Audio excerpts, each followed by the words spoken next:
The Bell Witch Haunting.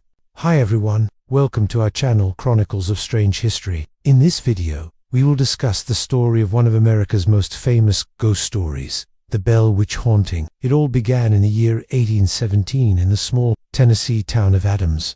John Bell was a well-to-do farmer who lived in a big house with his family. They had a pretty good life there, but then they began to experience some strange and terrifying things that would make their lives a living hell for the next 4 years. Strange noises began to be heard around the house. Doors were slammed open and shut. Beds were shaken and objects were moved from one room to another. One night, John Bell awoke to hear someone walking up the stairs to his bedroom. His daughter, Betsy, also witnessed the spectre several times and even managed to sketch a portrait of her, which looks like this. For example, some versions say that the witch was a jealous lover who was betrayed by John Bell and that's why she is haunting him. It would sometimes even take control of her completely and make her violent. During these episodes, Betsy would foam at the mouth, thrashing around the room, screaming incoherently. John Bell was beside himself with worry and brought his daughter to a doctor, only for the doctor to tell him that it was a case of demon possession. There was nothing he could do, and John was forced to watch helplessly as his daughter suffered. They never found his remains,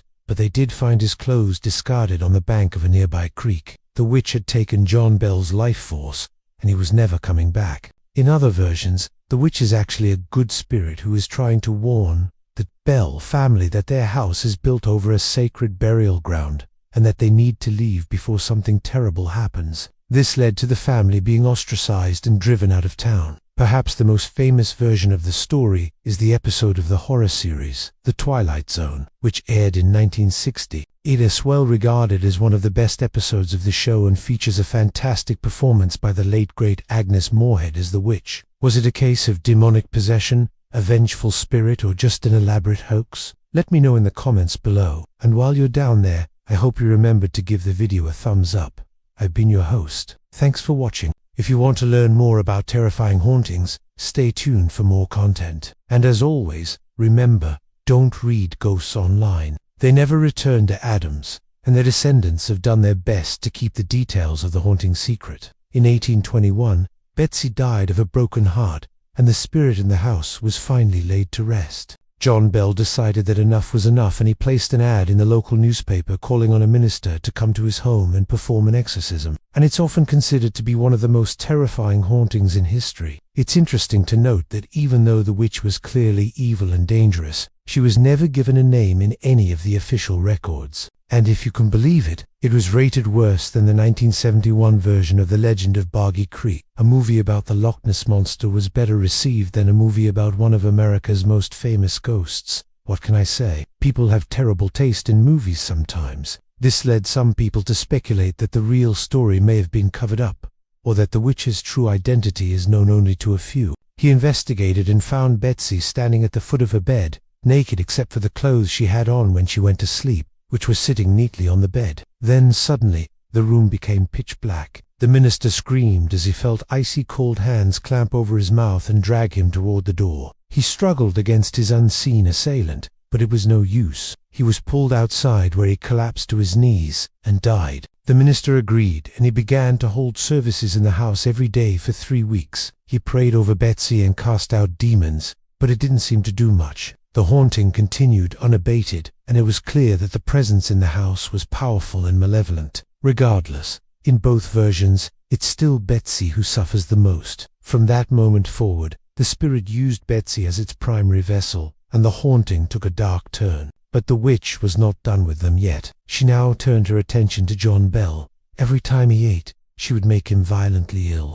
and whenever he slept, she would keep him awake by shaking his bed and screaming in his ear. After a few months of this, he became so tired that he finally succumbed to his exhaustion and died peacefully in his chair. The spirit was mean and spiteful, and it made Betsy's life miserable. Other people in the community even claimed to have seen the woman as well. Although nobody ever spoke to her or tried to interact with her, they could only see her fleetingly and always from a distance. Some thought she might have been the ghost of an Indian woman who died in the area, but no one knew for sure. He sat up in bed and saw the apparition of an emaciated old woman standing over him. She was ghastly pale and her eyes burned with an infernal fire. This didn't stop her though. She continued to stare at John until he screamed and she vanished. John wasn't the only one who saw her. One day, the spirit began to speak through Betsy, and the family was shocked when the voice of the old woman came out of Betsy's mouth. And I should note here that this story has been heavily fictionalized over the years, and a lot of contradictory details exist. The witch spirit tormented her relentlessly, making her life miserable and causing her great pain. Other events began to happen as well. People reported seeing shadowy figures moving about the property, hearing disembodied voices, seeing apparitions, and witnessing mysterious lights flickering inside the house. Then one night, while the minister was staying in the guest room, he heard chains dragging metal moans. In the morning, the family found his body in the grass near the road and buried him in the yard. But when his family went to bury him, they found that his body had already been dug up and dragged into the forest. After John's death, the hauntings continued for another 2 years, but they became less frequent and eventually stopped altogether.